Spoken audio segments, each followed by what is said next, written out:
సికింద్రాబాద్ నియోజకవర్గంలోని అభివృద్ధిపై మీడియా సమావేశం నిర్వహించారు. 144 డివిజన్ కార్పొరేటర్ రాసూరి సునీత కొత్త ప్రభాకర్ రెడ్డిపై దాడిని తీవ్రంగా ఖండించారు. ఇలాంటి రాజకీయాలు మానుకోవాలని, కేసీఆర్ పథకాలు మమ్మల్ని మళ్లీ గెలిపిస్తాయని, సికింద్రాబాద్ నియోజకవర్గంలోని పద్మారావు గౌడ్ ఎన్ని అభివృద్ధి పనులు చేశారో ప్రజలకు తెలుసని అన్నారు.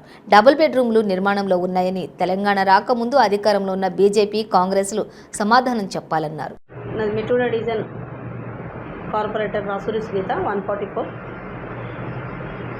ఇక్కడ ఇప్పటి వరకు ఇప్పుడు ఫిబ్రవరి 11th వస్తే 3 years కంప్లీట్ అయ్యాయండి.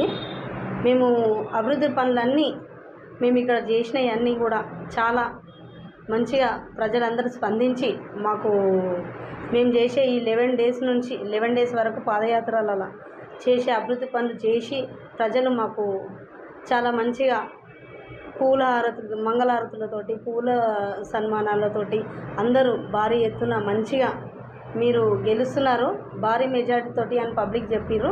మేము వాళ్ళ ఇంటి ముంగడికి వెళ్ళంగానే హారతులతోటి వాళ్ళు నవ్వుకుంటూ రావడం చూసి చాలా సంతోషంగా ఉంది. మాకు 20 ఏళ్ళ నుంచి ఎన్ని ప్రాబ్లమ్స్ ఉండే, ఈడ వాటర్ ప్రాబ్లమ్స్ కానీ, డ్రైనేజ్ ప్రాబ్లమ్స్ కానీ, ఇన్ని సమస్యలు, పొల్యూషన్ వాటర్ కానీ చాలా సమస్యలు ఉండే. ఇప్పటి వరకు ఏ ప్రభుత్వం చేయలేదు. ఈ మన కేసీఆర్ ప్రభుత్వంలో ఇన్ని పైప్ లైన్స్ కానీ, ఇన్ని స్కీమ్లు కానీ ఎవరు పెట్టలేరు. ఈరోజు ఏమనంటే వేరే పార్టీ వాళ్ళు వచ్చి వాళ్ళ చేతులకించి ఇస్తుర్రా, వాళ్ళ జోబులకించి ఇస్తుర్రా, వాళ్ళ దేంట్లకించి ఇస్తున్నారు అని అడుగుతున్నారు. అన్ని ప్రభుత్వాలు ఉండే అప్పట్లో, మరి అన్ని ప్రభుత్వాలు కూడా చెయ్యాలా కదా. అప్పుడు కాంగ్రెస్ ప్రభుత్వం ఉండే, బీజేపీ ప్రభుత్వం ఉండే, అన్ని ప్రభుత్వాలు ఉండే.